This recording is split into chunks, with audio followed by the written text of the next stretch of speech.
Cuando son las 20 horas y un minuto, le estamos dando paso al líder del partido Cabildo Abierto, el ex senador y actual diputado Guido Manini Ríos, que además es militar de carrera y además fue comandante jefe del ejército, que es, digamos, la presea más grande que puede tener un militar, llegar al grado máximo, que es ser el comandante jefe. También postuló para ser presidente de la República, que es el que está por encima del de la comandancia, pero por ahí no llegó todavía. Así que le damos las buenas noches a Guido, que tenemos muchas ganas de charlar con usted a partir de lo que ha sido un poco una cantidad de temas en los que usted ha estado involucrados, pero sobre todo hablando un poquito de todo, ¿no? Desde la fundamentación ideológica del Cabildo Abierto, del por qué el Cabildo Abierto, la vinculación con las ideas del artiguismo, bueno, su carrera militar y cuánto de lo militar influyó para la decisión política y demás cuestiones. Así que buenas noches, Guido, ¿cómo le va? Buenas noches, un saludo a todos, la verdad que es un gusto estar con ustedes hoy. No sé si me están viendo porque yo en la pantalla no veo nada. Mejor que no nos vea, ¿verdad? Porque estas caritas no tienen arreglo, pero bueno. Guido, usted es militar y lo primero que quiero aclarar con respecto al tema de lo militar es ¿cuándo fue que ingresó a la escuela militar? Porque muchos arteramente han dicho, bueno, pero él era militar y seguramente estaba en los batallones cuando se torturaba o cuando se llevaba a algún preso y todo lo demás. ¿En qué época usted entró a la escuela militar y por qué se decantó por entrar a las Fuerzas Armadas? Yo entré al Liceo Militar en 1973, con 14 años, a la Escuela Militar en 1975, con 16 años, y salgo como oficial, que creo que es lo que más vale de todo esto, a finales del año 78, en diciembre del 78, y voy por primera vez a un cuartel en enero del 79, con 20 años.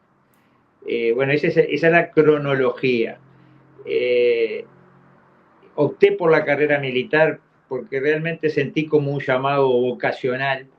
El país en el año 72 estaba viviendo un estado de guerra interno, así lo había declarado el Parlamento totalmente democrático de nuestro país, elegido en noviembre del 71, había declarado que el país estaba en estado de guerra. Yo digo porque es bueno para las nuevas generaciones que se imaginen lo que estaría ocurriendo en el país para que el Parlamento diga que estamos en guerra. Imagínense hoy este Parlamento para declarar que estamos en guerra, que tiene que pasar un cataclismo, un tsunami.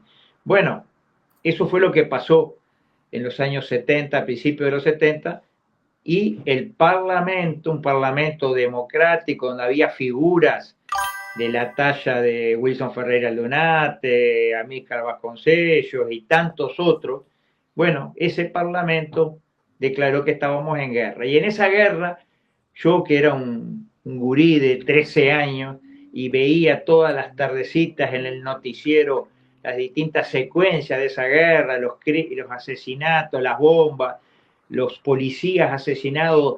Recuerdo uno que me impactó a la edad que yo tenía, atado a un árbol, se llamaba Kaslauskas, un apellido lituano creo que era el apellido, un policía, un humilde policía atado a un árbol con los brazos atrás, sangrando con la cabeza hacia adelante. Recuerdo esa foto porque me quedó grabada, pero podemos hablar del evento que se ocurrió, que hace pocos días se cumplió el aniversario, cuando liberaron la cárcel del pueblo, así llamada, en la calle Juan Polié, y mostraban las condiciones infrahumanas en las que tenían a los secuestrados. Durante meses, años, más de un año estuvieron presos así. Salieron, ahí sí que la propia piel y huesos, ¿no? Pesaban 40 y pico de kilos los dos hombres que estaban desde hacía más de un año presos. O cuando apareció en esos mismos días, ahí por junio, julio del 72, se descubre el cuerpo de Pascasio Báez, que había sido asesinado 6 meses antes en la estancia Espartaco. Yo que todos esos hechos que generaban conmoción en la opinión pública, bueno, a mí me generaron una suerte de pinchazo de por qué no ingresar a esa institución que estaba librando una guerra en defensa de la democracia. Y eso fue lo que me movió a prepararme para ingresar al liceo militar, justo estaba en el año apropiado, en aquella época se comenzaba en tercero de liceo, yo estaba en segundo en el año 72, me preparo, ingreso en el 73, y bueno, el cronograma fue ese, a los 20 años en el 79, y bueno, asisto por primera vez a un cuartel. Guido, ¿y por qué perdieron la guerra finalmente? Porque visto lo visto, la perdieron. Hoy, si uno ve a la salida de la democracia, todos los que estuvieron presos, los que llevaron adelante los secuestros, los asesinatos por la espalda, las cárceles del pueblo, son hoy quienes gobiernan. O sea, tomaron el poder por las armas, al influjo después de la caída del muro de Berlín y de las disposiciones del Foro de San Pablo, que de eso quiero hablar también. A partir de ahí, la sensación da que ganaron la guerra. O sea, hoy el Uruguay es zurdo. Hoy el Uruguay está gobernado por el MLN. Sí, lo que se ganó en aquella época fue solo una batalla que los detuvo, no les permitió tomar el poder por las armas, pero la guerra es larga y con el tiempo fueron imponiendo a través de los medios y a través de la conquista de la opinión pública en la teoría, en la aplicación de la teoría de Gramsci, la conquista de la cultura, de la mente, de la voluntad, sin disparar un tiro, fueron ganando terreno, fabricaron un relato que los presenta a quienes quisieron asaltar el poder por las armas, los presenta como modernos Robin Hood, románticos que robaban para darle a los pobres, y bueno, crearon esa historia, y bueno, y de paso cañazo mezclando con que quienes se levantaron en armas lo hicieron contra una dictadura o contra un gobierno autoritario. Bueno, hay que decir las cosas como son. Se levantaron a principios de los 60, donde había aquí en el Uruguay un colegiado que de dictadura no tenía nada, de arbitrario no tenía nada, era considerada una de las democracias más ejemplares del continente.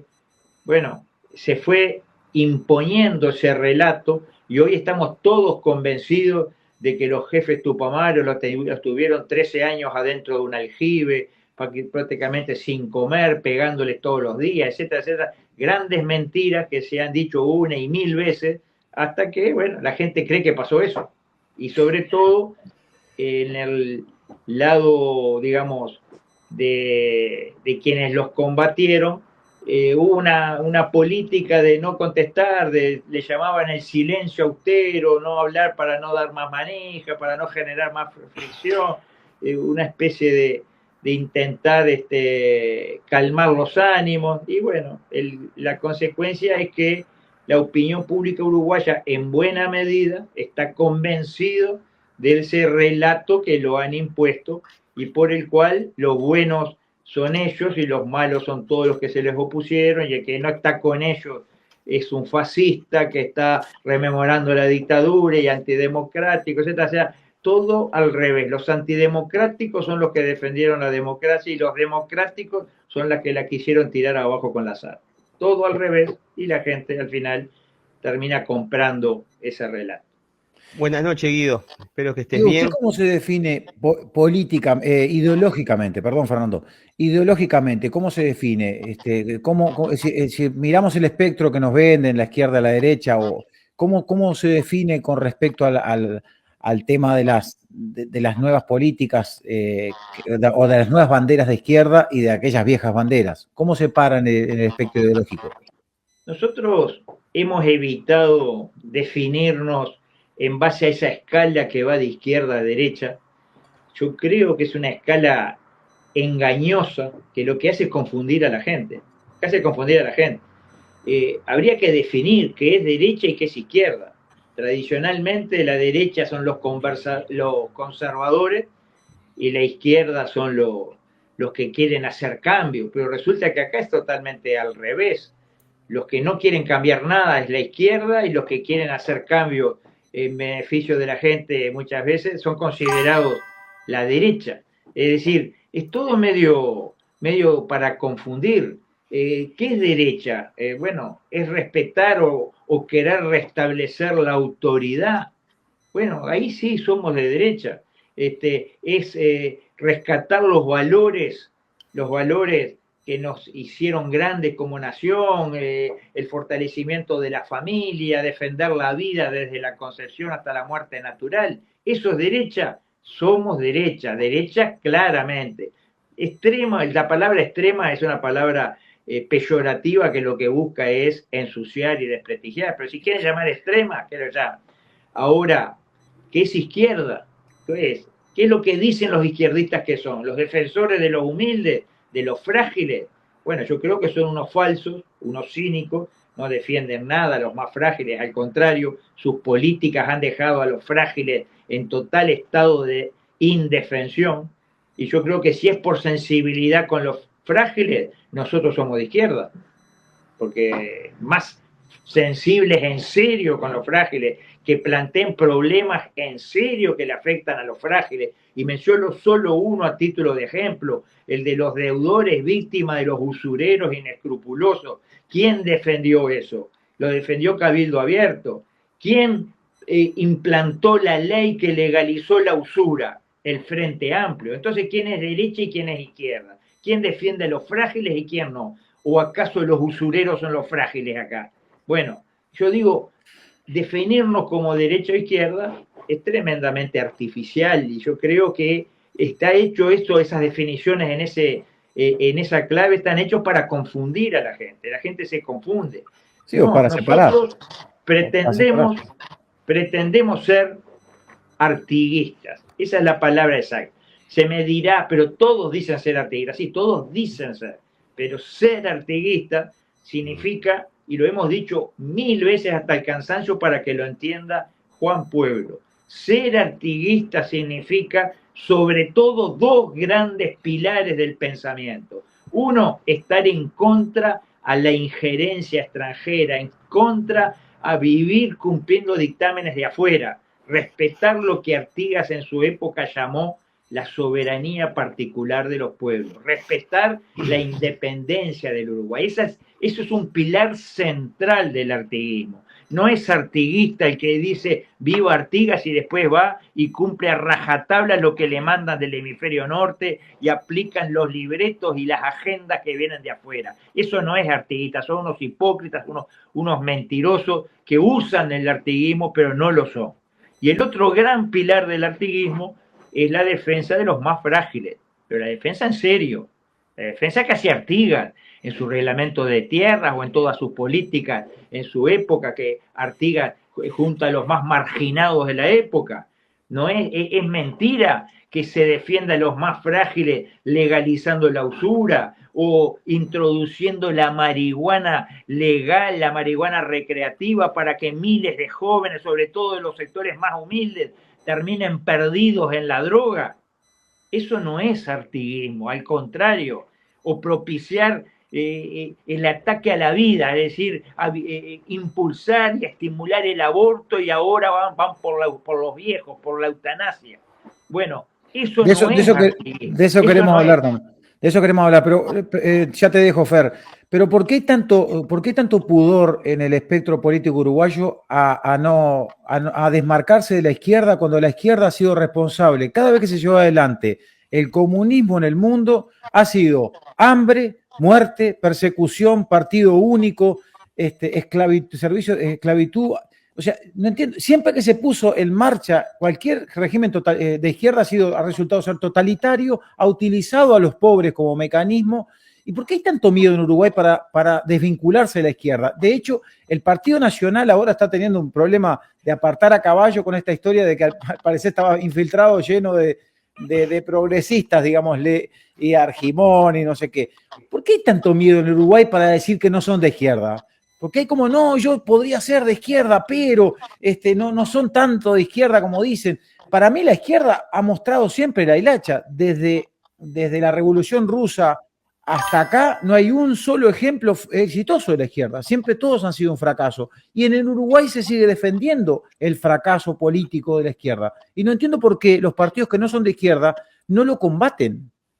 Bueno, recordemos, y agregando un poquito más de leña al fuego que acabas de prender, que fue una intendencia blanca como hueso de bagual, la que hizo el monumento con la olla y el martillo en 33, que fue otra intendencia blanca como Buesa de Baguala que hizo el monumento a Sendik en Flores.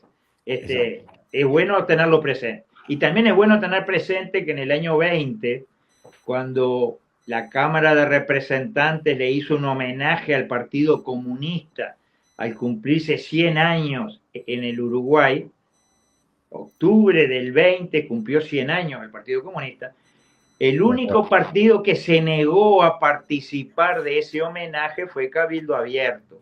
Ninguno de nuestros 11 diputados ingresó a sala diciendo que no había nada que homenajear en un partido que nunca se deslindó, nunca renegó de los crímenes que hicieron los partidos comunistas en todo el mundo.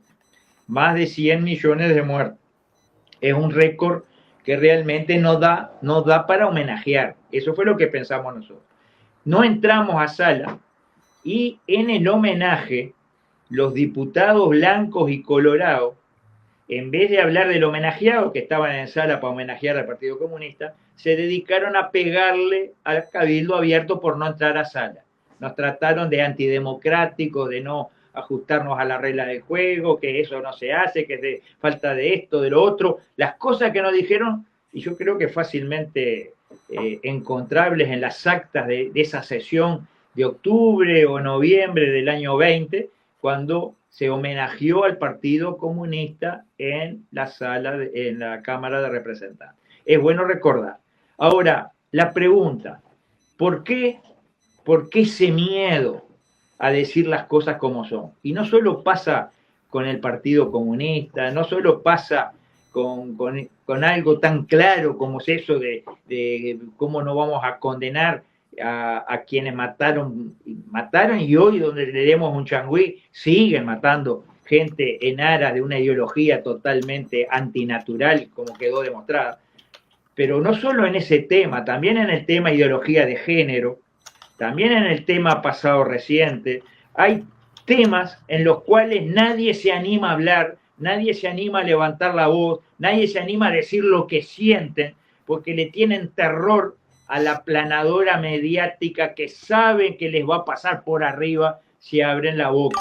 Hay una aplanadora mediática bien aceitada con, digamos, piezas en todo Occidente, no solo en el Uruguay. En el Uruguay es una piecita más, pero está muy bien aceitado el engranaje, que aquel que osa levantar la voz diciendo que es una barbaridad lo que están haciendo con el género, con toda esta manija a colectivos de determinadas características, etcétera, a dividiendo al hombre de la mujer, etcétera, todo eso, el que ose decir eso es una barbaridad, lo matan políticamente, le pasan por arriba, lo tratan de extrema derecha, fascista, esto, bueno, lo otro, y hay que bancársela. Dinosaurio, lo que sea. No fue tan mal, Guido, a Milei no le fue tan mal atacándolos, o sea que no hay que tenerle miedo a las aplanadoras que al final no tienen sustento tampoco, porque la verdad... Me comparás a Milei, que tiene puesto al sionismo atrás, ¿qué querés, bandido? Así cualquiera. No importa, pero yo no estoy hablando del sionismo, estoy hablando de que el discurso de Milei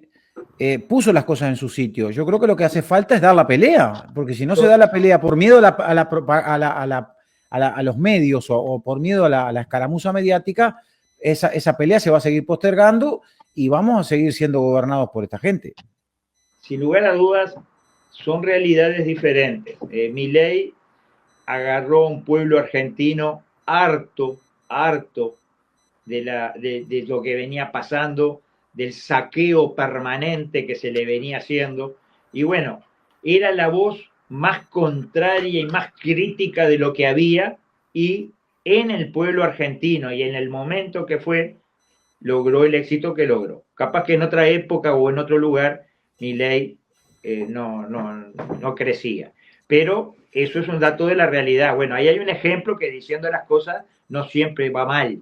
Cabildo Abierto ha denunciado todas estas cosas permanentemente. Pero ¿qué pasa? ¿Qué es lo que hemos logrado? En vez de lograr una opinión pública que entienda que esta es la realidad, nos enfrentamos a ese poder avasallante, aplanador que yo decía, que nos hizo la guerra permanente desde el primer día. Yo recuerdo, y ustedes lo tendrán presente, el semanario Búsqueda, por ejemplo, que no es un semanario de la izquierda comunista ni nada por el estilo, nos dedicó durante 5 años todos los jueves una página entera para ensuciar a Cabildo Abierto. Todos los jueves la página de Cabildo Abierto, todos los jueves dedicándole a alguna contradicción, alguna declaración de algún jerarca, algún error real cometido por Cabildo Abierto, pero siempre magnificando, dando bombo, hablando fuentes allegadas a Manini, dicen que no sé qué tal cosa y generando división y enfrentamiento. Lo hicieron los 5 años.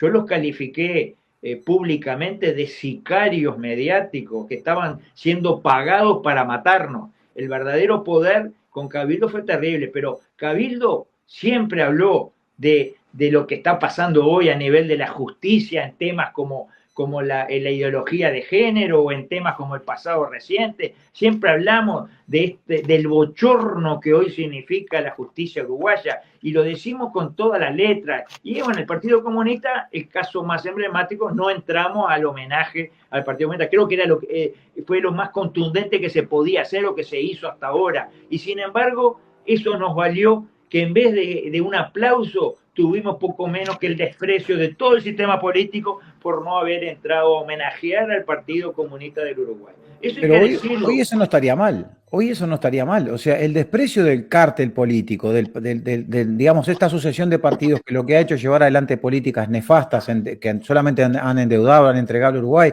Nosotros noticiamos hace más de un año las entregas de la plataforma marítima para la explotación a partir de un viaje de la calle Pou a Inglaterra.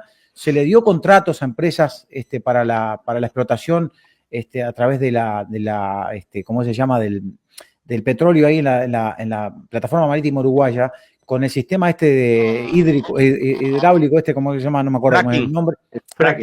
El fracking. Ahora están hablando sobre el tema.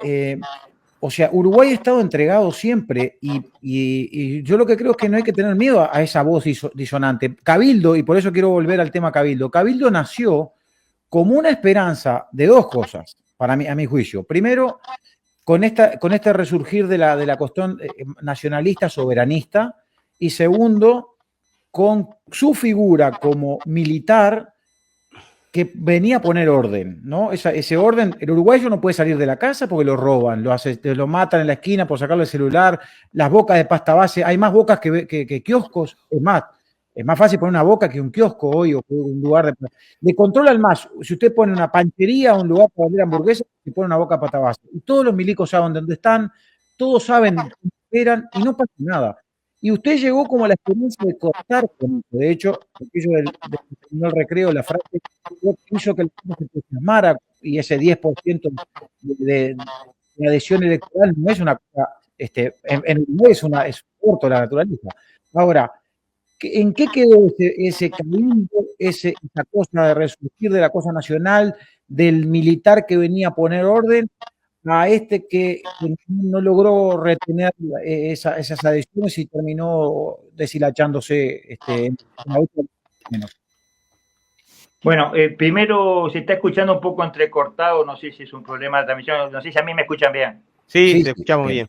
Bueno, claramente nosotros hicimos todo el intento posible desde donde estábamos para cambiar el tema de la seguridad, por ejemplo. Hicimos propuestas públicas y yo mismo le he entregado a los distintos ministros del Interior de la administración pasada un documento con todos los cambios que entendemos que hay que hacer a nivel de la seguridad pública. Uno de esos puntos era el trabajo obligatorio de los presos y se nos ignoró olímpicamente se ignoró las propuestas de Cabildo, intencionalmente no se incluyó a ningún cabildante en el Ministerio del Interior o en la parte ejecutiva, claramente no se quiso hacer lo que nosotros proponíamos. Yo con esto no me quiero lavar las manos, deslindarme, porque yo era parte del gobierno, ustedes me dirán, pero pude haberme ido del gobierno porque eso no se logró. Sí, era una opción. La otra era tratar de pelear a nivel de todas las leyes las cosas que se podían pelear,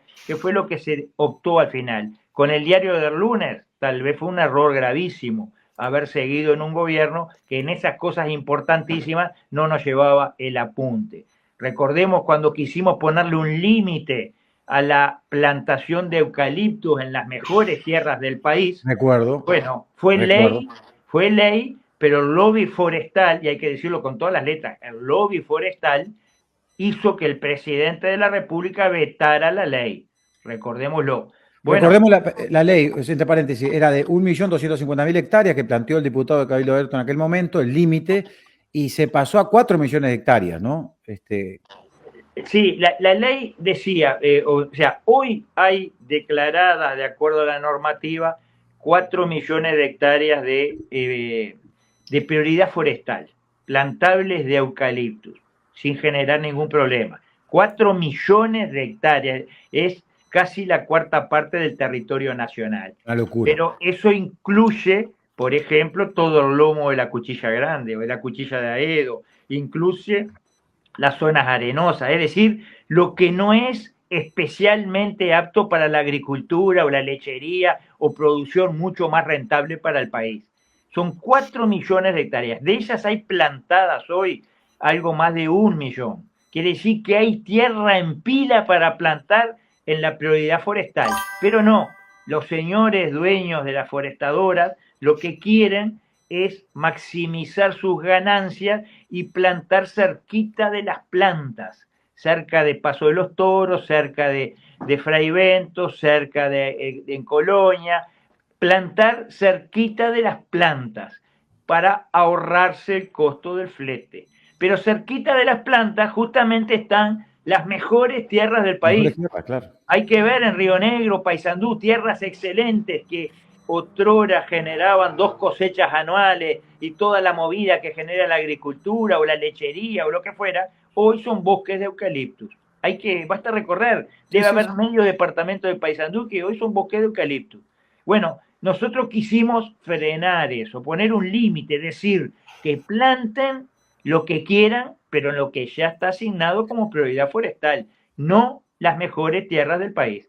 Y en aras o en el anca de una libertad del propietario de hacer lo que quiera con el campo, nos vetaron la ley.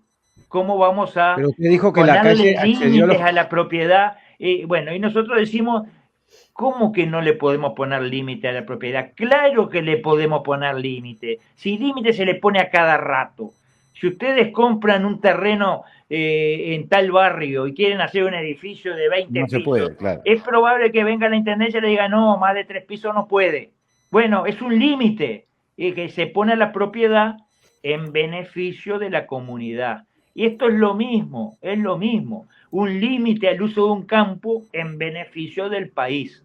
Bueno, el hecho que llegó a ser ley con los votos del Frente, ahora, en este periodo, vamos a insistir a ver si el Frente es coherente y mantiene el voto. Si el Frente mantiene el voto, están los votos para que sea ley y que nadie la vete. Bueno, esperemos llegar a esa coherencia y vamos a plantearlo, que no les quepa ninguna duda que lo vamos a plantear, porque entendemos que es necesario, aunque se hayan perdido 5 años, seguramente miles de hectáreas de las mejores tierras del país ya se perdieron, pero que no se siga perdiendo eternamente para el futuro, sino con esta lógica, dentro de un siglo vamos a hacer un gigantesco bosque sin ningún habitante en el interior, más que cuadrillas de cortadores de árboles y nada más. Eso es lo que queremos para el Uruguay, porque eso es lo más redituable. Si la industria papelera tiene exoneraciones de todo tipo, ¿por qué no le dan la misma exoneración a la industria lechera? O a la horticultura, o a la citricultura? ¿Por qué no le dan la misma exoneración que se le da a la forestación? Les puedo asegurar que generaría muchísimo más puestos de trabajo, muchísimo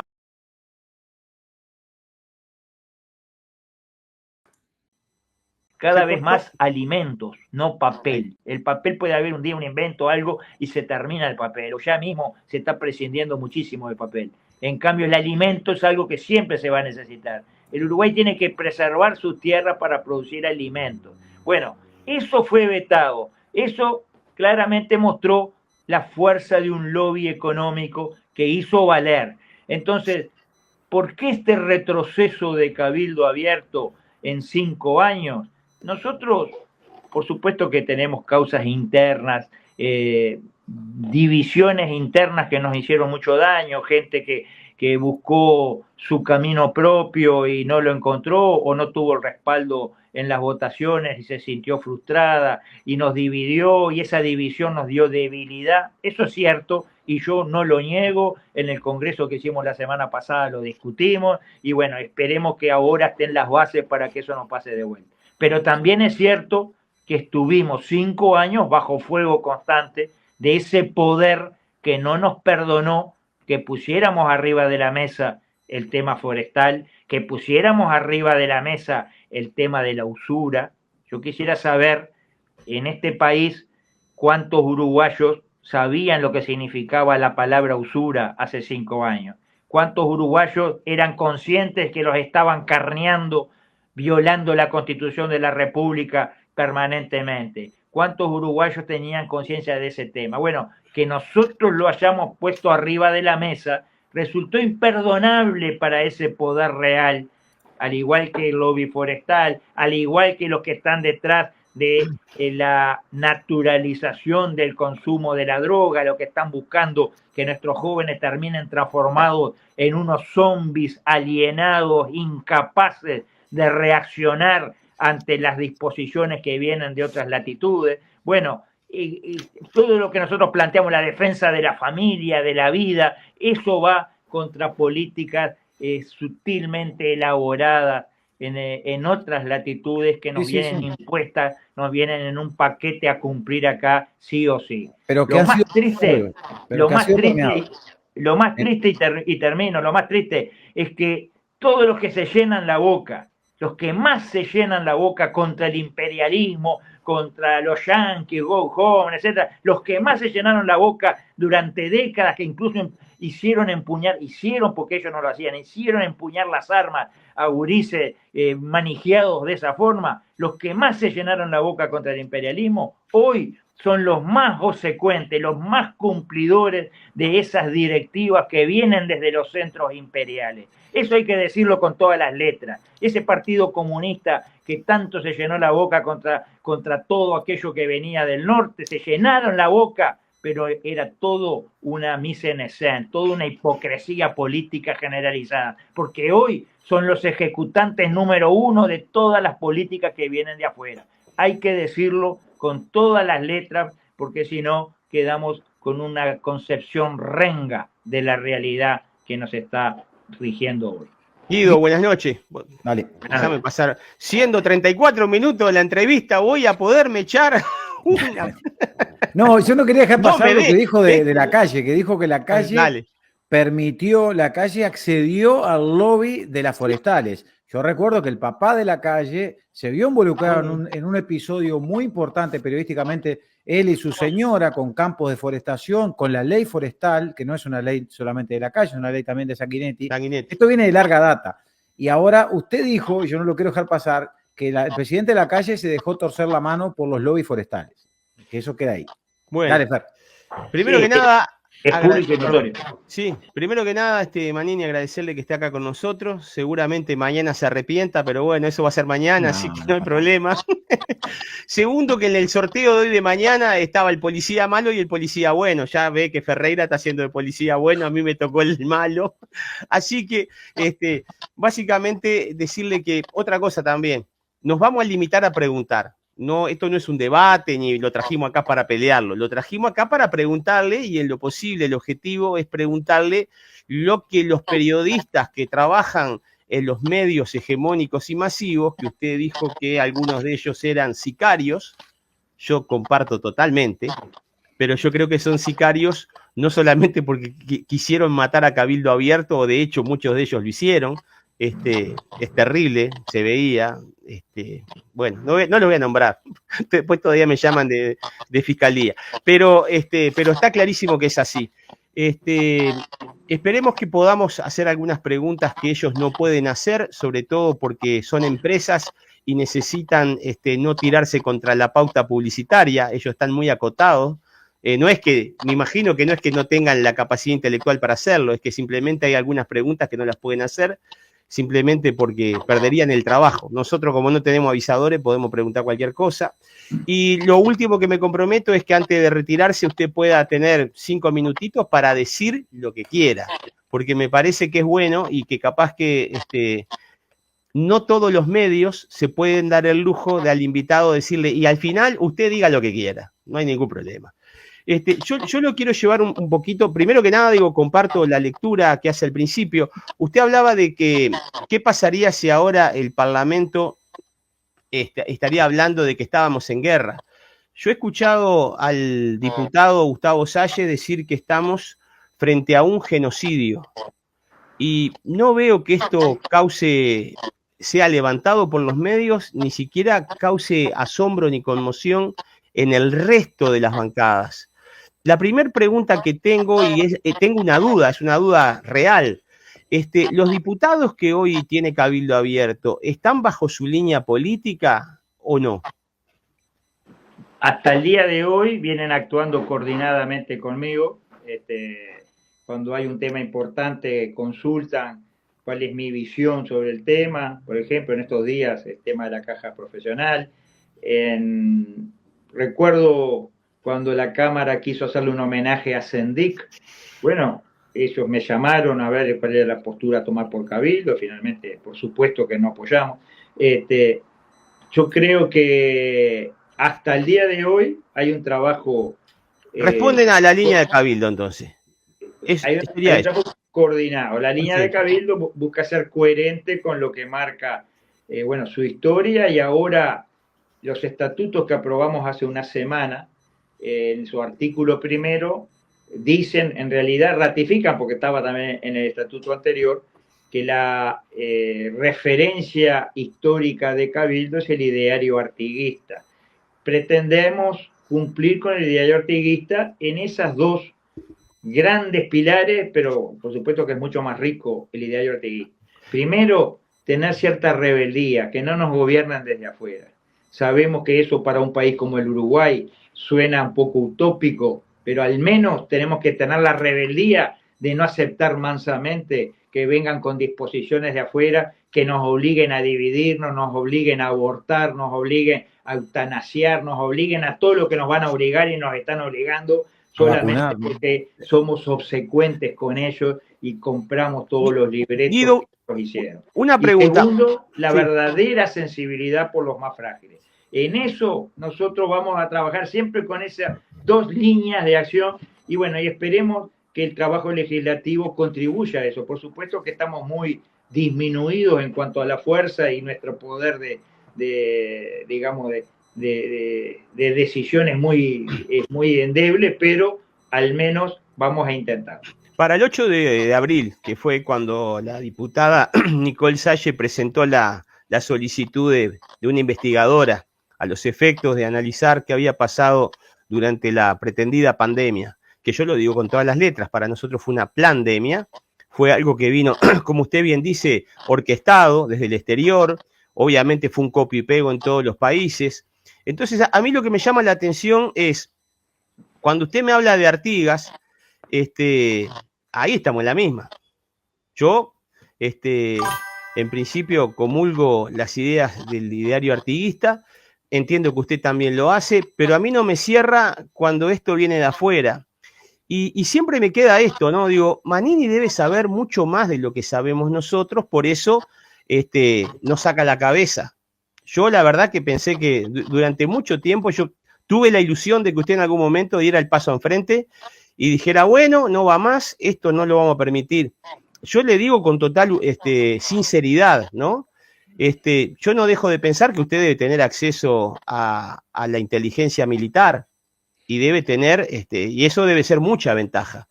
Yo no voy a pretender acá que en una entrevista pública nos venga a contar pormenores de ese tema, pero sí asumo que usted tiene, cuando yo veo de acá a 2 meses para adelante, usted tiene la info de 5 años para adelante, quizás, por tener acceso a toda esa información que yo no la tengo.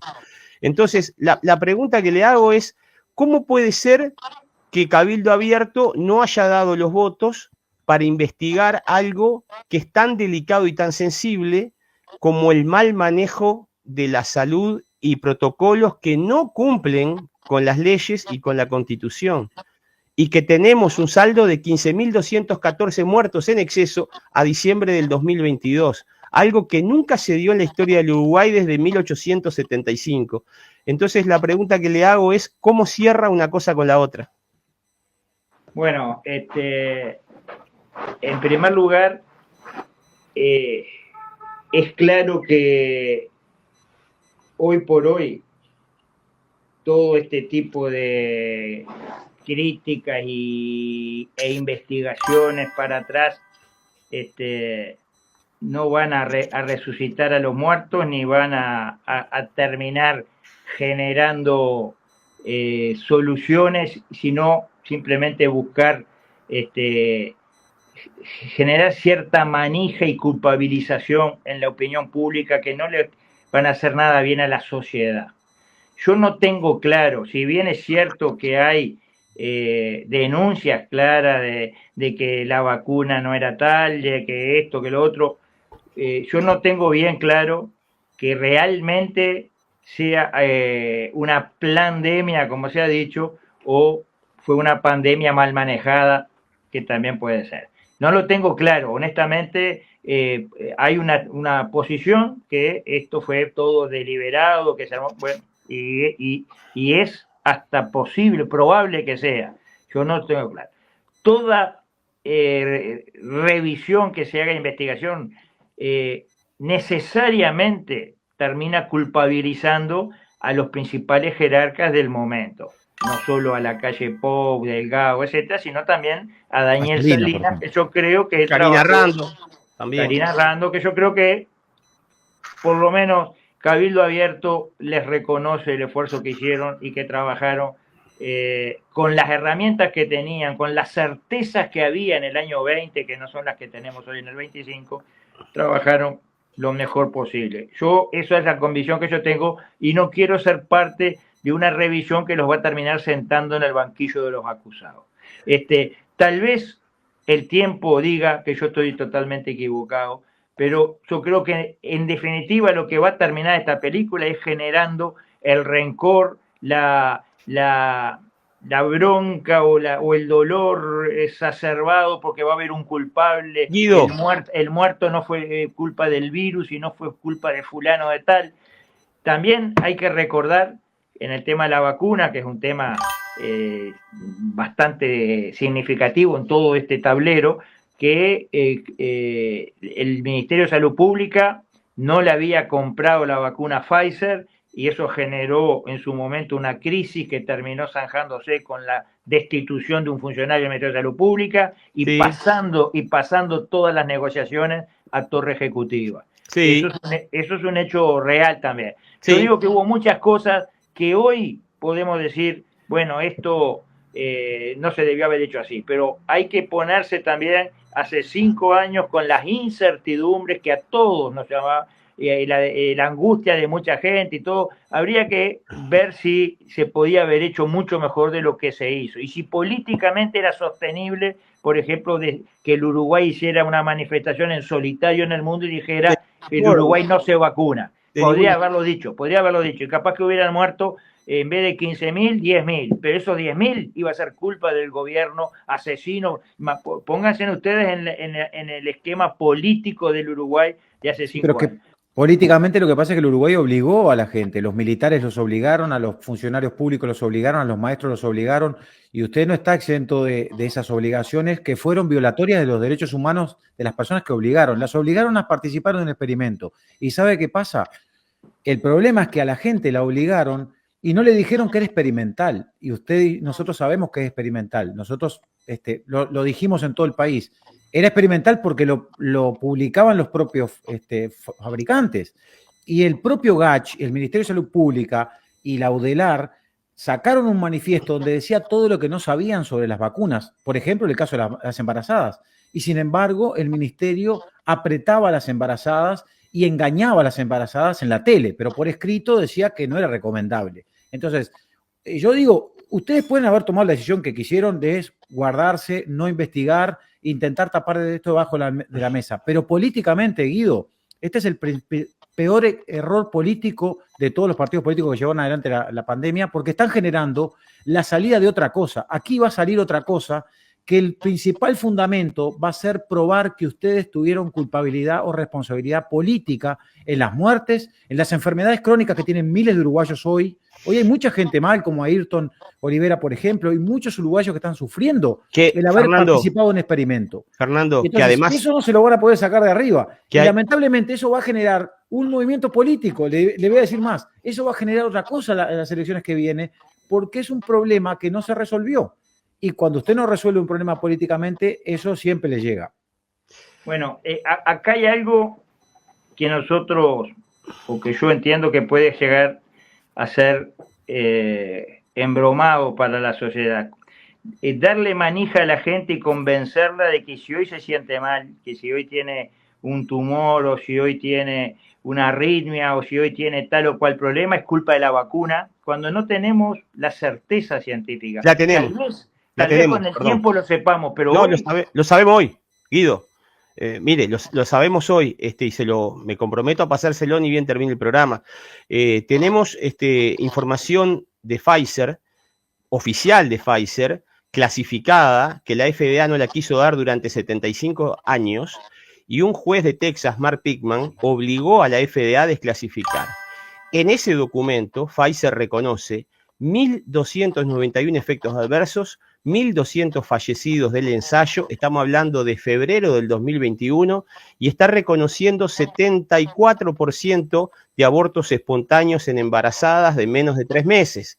Además, Guido, tenemos que el 4 de diciembre del 2024, en Estados Unidos, el subcomité de pandemias del Congreso de los Estados Unidos indicó claramente que no había evidencia científica para el distanciamiento social, no había evidencia científica para la tapaboca, y que este cuento del pangolín no era creíble y que todo indicaba que esto había sido un estudio de ganancia de función hecho en un laboratorio de Wuhan, financiado con el dinero de los contribuyentes de los Estados Unidos. Entonces, cuando usted me dice, no tenemos evidencia, yo lo respeto, no tiene usted, nosotros sí la tenemos. Y eso es la diferencia de dar manija o informar a la gente.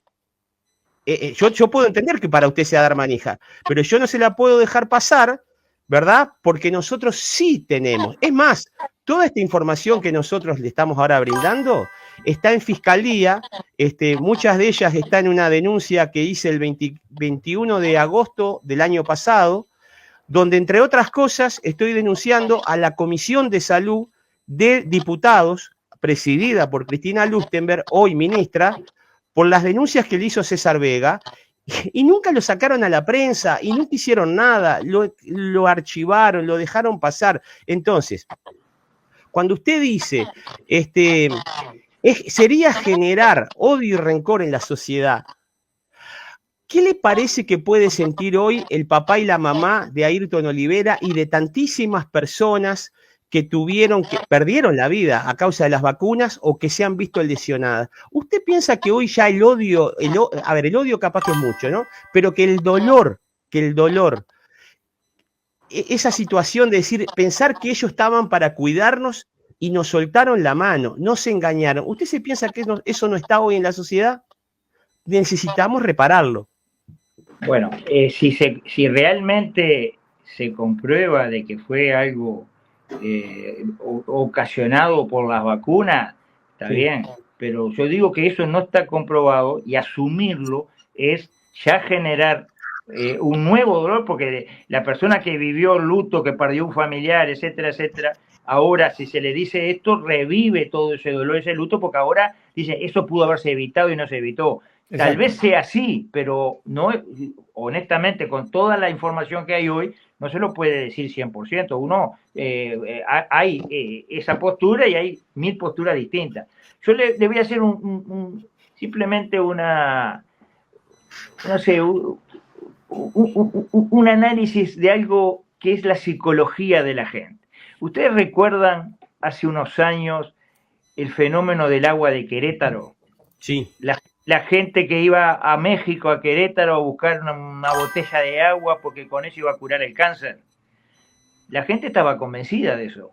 era la única solución que tenían para un problema que no tenía otro, ya estaban terminales y la única solución era el agua esa de Querétaro. Que después con el tiempo se comprobó que no tenía ningún efecto más que psicológico. Bueno, en el año 20 había tal incertidumbre, tal terror con el tema de la vacuna, con el tema del virus, del COVID en el mundo. Las imágenes de países del llamado primer mundo, como Italia, donde morían amontonados y que había que seleccionar quién entraba al CTI, quién no entraba, eran reales, no eran inventadas. No eran reales. No eran reales, justamente. Ahí está el tema. Ya se sabe que no eran reales, Guido. Usted fue comandante jefe del ejército. No se nos presente como alguien que no sabe muy bien lo que está pasando en el mundo. Yo lamento usted sabe bien que lo de Ecuador. Yo lamento defraudarlo, pero no tengo un servicio de inteligencia que me diga qué va a pasar. Yo la gente, eso no es que cuando nosotros vamos, vino. Mire, en este libro que está acá atrás,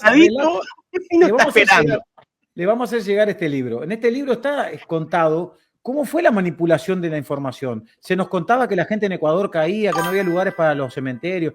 Todo fue una bola de lo que sí hicieron los mismos medios que usted lo atacaron. Por eso me llama la atención, porque los mismos medios que usted sistemáticamente lo atacaron durante 5 años fueron los que le vendieron la carne podrida de las imágenes de Wuhan, que donde menos hubo muertos fue en China, y de lo de Ecuador, que después se dejó de caer la gente en la casa. Lo raro.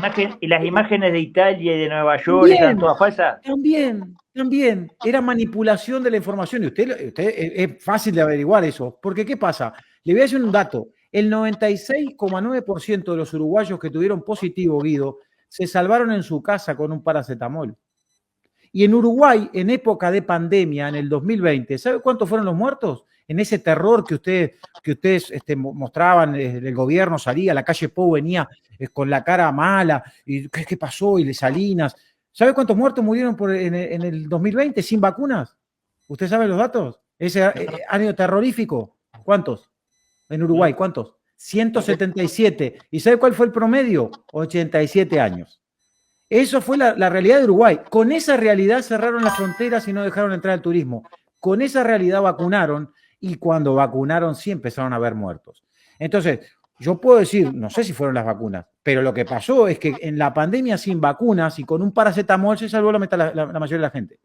Esa es la verdad. Y en Uruguay murieron menos. Yo tengo varios conocidos, más o menos de mi edad, hasta más jóvenes, que murieron, por lo menos media docena, antes de que se empezaran a aplicar las vacunas. O sea, el virus era real.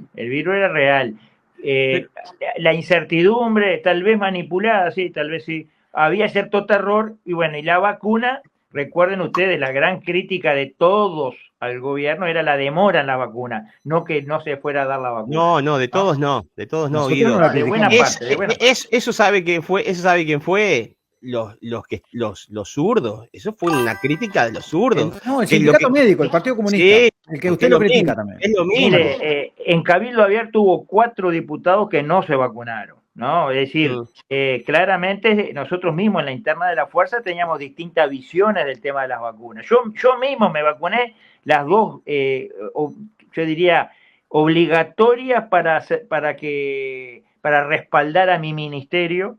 Pero después no me vacuné más porque la verdad que yo tengo mis dudas sobre la vacuna también. Pero bien, dudas no son certeza de que fueron las culpables de la muerte. Y si hoy le metemos a la gente a los, hay que investigar, por eso. 15.000 muertos de que son culpa de la vacuna, estamos generando, bueno, una situación, yo digo, de tensión que me parece que al menos hoy no están los elementos totalmente definitivo como para entrar en ese terreno. Y no hay que investigar para eso, porque está bien. Yo estoy de acuerdo que no hay que meterle a la gente lo que uno piensa, eso no está bien. Pero yo digo, la ciencia no se nutre de investigación y de observación. ¿Cómo puede ser que todos los que se definen ahí en el Parlamento pro ciencia digan a barrer para abajo la alfombra, esto no se habla más, esto pasó, de esto ya no se habla más? ¿Usted es consciente que al día de hoy no se vacuna ni el loro? ¿Usted vio en Rocha el informe? Perdieron la pelea. El informe que hicieron el otro día Martínez de Rocha, 70.000 personas se vacunaron contra la gripe, 6.000. Y porque están pisando el acelerador y te están llamando y te están bombardeando todo el día. Porque si no, no se vacuna ni el loro. hay una cosa además, Guido, que si usted mira no hay que ser ni siquiera conspiranoico, hay que mirar los datos. 2020 sin vacunación, 177 muertos. 2021 es el año de mayor mortalidad, casualmente de mayor vacunación. Y la mortalidad en Uruguay, tanto COVID como el resto de las enfermedades, empieza a bajar conforme también bajan las vacunas. Es el único elemento nuevo, esa experimentación fue lo único nuevo.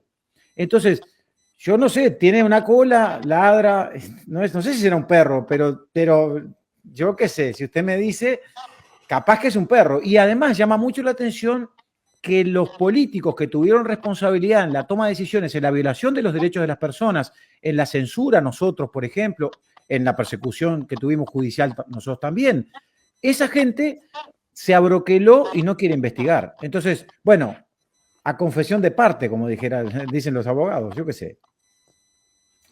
Bueno, es algo para irlo siguiendo. Yo le voy a decir la verdad, yo tengo en estos temas marcha atrás intacta. Si mañana tengo elementos que me convenzan y hay que rever la investigación que planteó la diputada Salle, no tengo problema en hablar con nuestros diputados para que lo voten, más allá de que no creo que sea suficiente. Pero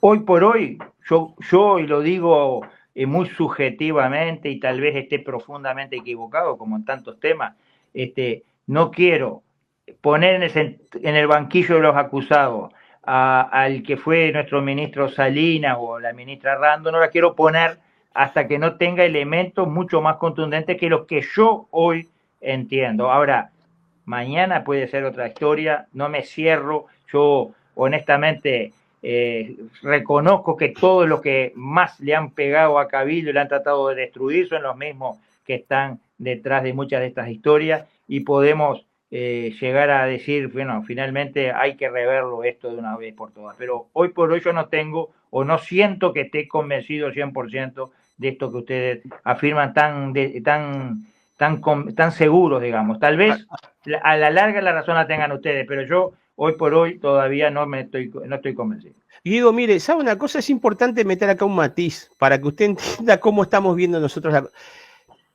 Acá el punto no es sentar en el banquillo de los acusados a Salinas. ¿Sabe qué?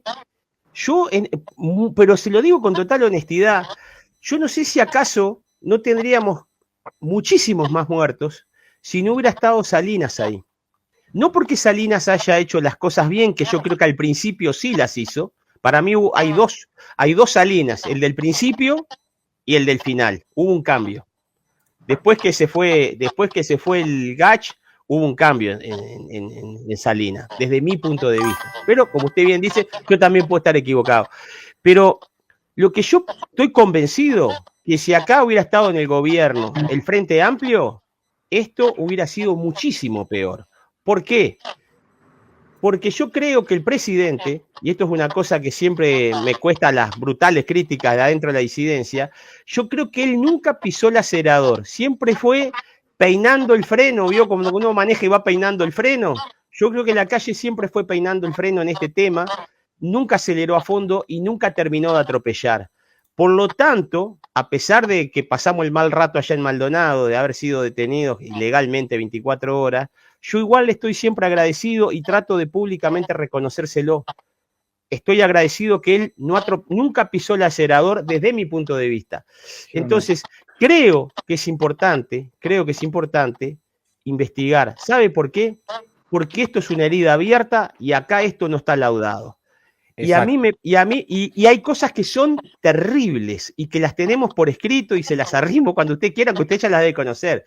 El Ministerio de Salud Pública en el año 2023 reconoce que no hace el chequeo de los viales, los componentes de las vacunas, ni siquiera hace eso cuando está mandatado por ley. La ley 9202, que es la fundacional del Ministerio, lo obliga a hacer eso y ellos no lo hacen. Entonces, ¿qué garantías puede tener la sociedad? Ya hay mucha gente de este lado que no se vacuna, ni que los vengan con una 9 milímetros a la cabeza, no se van a vacunar, porque ya lo decidieron de esa forma. Ni a ellos ni a sus hijos van a permitir vacunarse. Ahora, hay mucha gente, muchos uruguayos, que se siguen vacunando. Y lo hacen sin ninguna garantía del Estado. Esa es la parte más terrible Y a mí me parece que eso merece que lo vayamos discutiendo y que lo vayamos acomodando en lo posible entre todos, porque de última, usted no se va a mudar, yo no me voy a mudar, y tenemos familia y queremos seguir viviendo en Uruguay. Así que cuanto mejor sea el país y más garantista, creo que es mejor para todos. Bueno, muy bien, dejamos por aquí este tema, pero yo les repito, ante evidencias claras, tengo toda la posibilidad de rever, y no sé si hay otras vueltas de tuerca a nivel parlamentario en este tema, que si lo hay, podrá ser otra oportunidad de rever posición. Ojalá que así sea, Guido. La última, la del estribo, que no me quiero quedar sin preguntarlo, porque inclusive es una pregunta de la audiencia. El Foro de San Pablo en el 92 se creó, bueno, entre otras cosas por la caída del muro de Berlín, la implosión del comunismo. A partir de ahí hubo algunas directrices. Una de ellas era tomar la justicia, tomar las cúpulas militares, o sea, promover solamente a aquellos militares afines a la izquierda, ¿no? O que no tuvieran resistencia con la izquierda. Y yo le pregunto, sin que piense que es malicia, pero usted fue promovido dentro, y llegó a comandante jefe del ejército dentro de las fauces del Frente Amplio y del MLN Tupamaros, en tanto teniendo la cartera de defensa. ¿Usted fue, digamos, perfilado como un militar que no le tenía ni aversión a la izquierda o que era de izquierda? Mire, ¿por eso llegó? Con esa lógica, todos los generales y comandantes de los 15 años del Frente Amplista deberían ser afines a la izquierda o al Frente Amplio. Yo, honestamente, creo que a nivel del personal superior, y hablo por el ejército, no sé, Armada y Fuerza Aérea no me meto, pero a nivel del personal superior no había ningún apoyo al Frente Amplio, aún siendo gobierno el Frente Amplio. Y esa fue una de las grandes broncas que tuvieron los jerarcas frente amplistas en todo el periodo.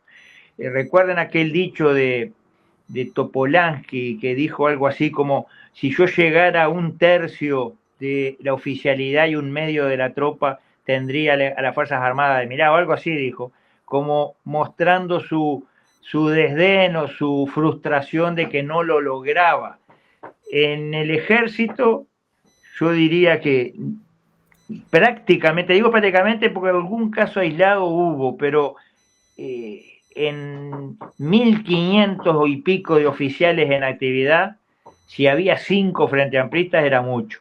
Y los comandantes o los generales, a nadie se le puede achacar el rótulo ese de frente amplista o contemplativo con la izquierda. Era un tema profesional, era aquel que se consideraba más capacitado para conducir a la fuerza en su momento, era el nombrado el comandante, los generales eran también en base a sus méritos o en base a, distintos factores, pero no el político partidario como se puede inferir de esas declaraciones del Foro de San Pablo. Al menos en el Uruguay eso no anduvo. Y yo me atrevería a decir, en Brasil tampoco. En Brasil, donde ha gobernado la izquierda y donde está especialmente activo el Foro de San Pablo, tampoco lograron copar a las Fuerzas Armadas, y en distintos países de la región tampoco, salvo en Venezuela, en Nicaragua y en algún lugar más. Creo que no han tenido el éxito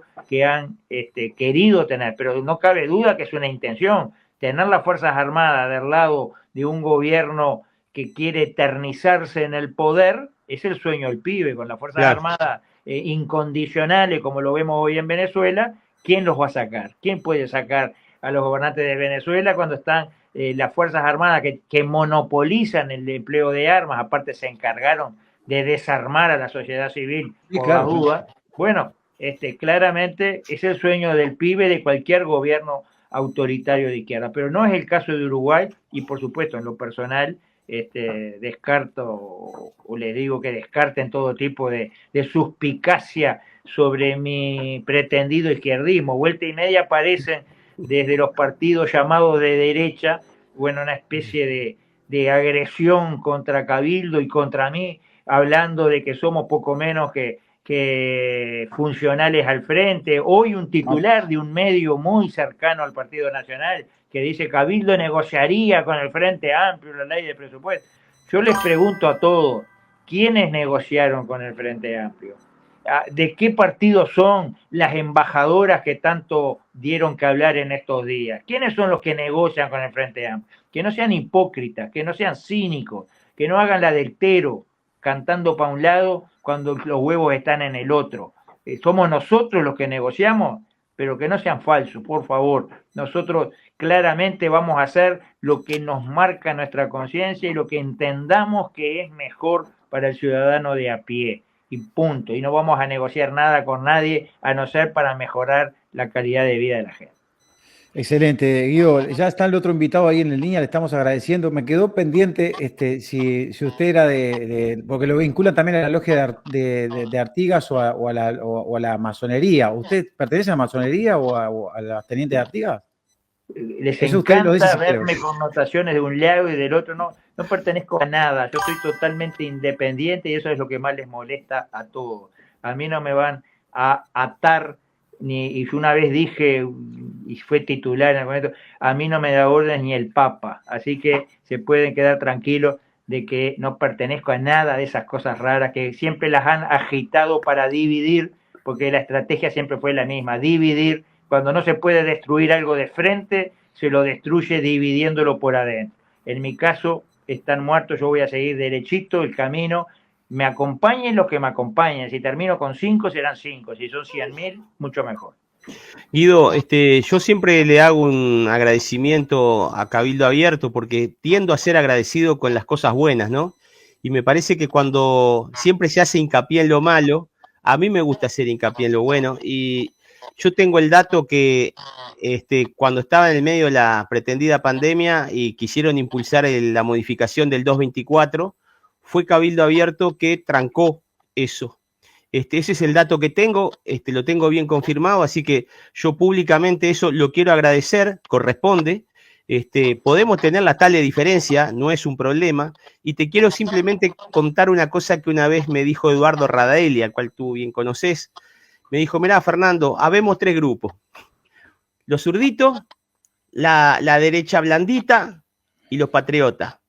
A mí me vas a encontrar ahí. Y yo hoy por hoy, que estoy tratando de entender cómo funciona la política en Uruguay, pienso, yo veo 2 grupos, los enroscados y los que hacemos el Uruguay todos los días levantándonos a laburar y pagando los impuestos. Y después están los de la clase que se votan privilegios y viven del presupuesto nacional. A mí me vas a encontrar siempre levantándome temprano para laburar, pero voy a laburar fuertísimo para quitar esos privilegios a los enroscados. Simplemente era eso, agradecerte muchísimo la entrevista y tus 3 o 4 minutos para despedirte y decir lo que tú quieras sin interrupción. Bueno, claramente tenemos muchos puntos en común y coincidencias. Podemos tener alguna visión algo distinta y, repito, algo distinta en algún tema, pero en estos temas centrales, de qué lado de la línea estamos, porque hay una línea, de un lado están los que están para servir y del otro lado están los que están para servirse. Bueno, hay que saber trazar esa línea y estar bien del lado del servicio a la comunidad de una vez por todas. Cabildo Abierto propuso proyectos de ley muy interesantes. Uno de ellos es que el Senado de la República tenga que dar la veña para que se hagan contratos a largo plazo, esas concesiones de recursos del Uruguay por 50 años, como se hizo con UPM, por 60 años, como se hizo en el puerto, o 50 años en los aeropuertos, que tenga que tener la veña del Senado de la República. Lo presentamos hace 2 años y nos miraron con desdén y lo cajonearon todos los partidos, incluido el Frente. Bueno, creemos que hay que insistir con ese tema. Propusimos que hubiera auditorías obligatorias, no voluntarias del nuevo jerarca que puede hacerlas o no según la cara o la amistad que tenga con el que estaba antes. No, que sean obligatorias por ley. Dentro de los 180 días determinada una administración, todas las reparticiones tienen que ser auditadas. Bueno, y auditoría de gestión, no contable, que se diga por qué salió la plata, con qué finalidad, se cumplía o no se cumplía la finalidad del organismo con lo que se gastó. Bueno, eso es importantísimo. Cabildo propuso reformar, cambiar sustancialmente la ley 19.580, la ley que condena al hombre ante la mera denuncia de la mujer, lo deja totalmente impotente, totalmente sin ninguna posibilidad de defensa, no se considera su defensa, y bueno, realmente ha generado muchísima más violencia de la que dice evitar. Cabildo ha propuesto proyectos para estimular los nacimientos en el Uruguay y ha sido olímpicamente ignorado, uno de los gravísimos problemas que tiene el país. Cabildo Abierto realmente ha hecho propuestas en un montón de sentidos, siempre generando la incomodidad de los que no quieren cambiar nada, que solamente están dedicados hace 3 meses al escándalo y a la farándula y a ver si fulanito pagó el impuesto y no pagó, como que eso fuera lo importante. Acá lo importante es que la gente sigue desesperada por la inseguridad, que la gente sigue revolviendo en los tachos de basura y muriéndose de frío, que la gente sigue con viviendas indignas, que los gurises siguen cayendo en la droga sin que haya nadie que les explique el daño que genera, que ahora se aprestan a matar a los viejos descartables con la eutanasia. Esas son las cosas importantes. El problema de la deuda de centenares de miles de uruguayos, la fractura en la familia. Bueno, vamos a trabajar y sabemos que mucha gente como ustedes y como otros sintonizan con estas ideas. Hay que encontrar la forma de que realmente entre todos podamos ser más fuertes. El poder que está enfrente, que defiende todas estas inmundicias para nuestra sociedad, es demasiado poderoso para que lo estemos enfrentando todos separados y divididos. Tenemos que entender eso de una vez por todas. Vamos a tratar siempre de estar del lado de los más frágiles de nuestra sociedad. Eso esperamos, que la gente de bien esté del lado. Bueno, me quedaron 200 millones de preguntas, pero ya lo estamos despidiendo a Guido. Muchísimas gracias por habernos atendido hoy, por haber conversado. Va a ser seguramente el preámbulo de una nueva charla. Me quedaron de verdad 50 preguntas. Pero bueno, lo importante también era porque pudieras muy blandito lo tuyo, Ferreira, muy blandito. La gente esperaba mucho más de vos, ¿eh? Le tiraste un montón de centros, pero qué bárbaro. Bueno, un abrazo grande, Guido, que pase bien y muchas gracias por atendernos. Bueno, un saludo a toda la audiencia y un abrazo para ustedes. Bueno, gracias. Muy bien, bueno, era Guido Manini Ríos que estuvo esta noche por aquí, por Tertulia de Domingo.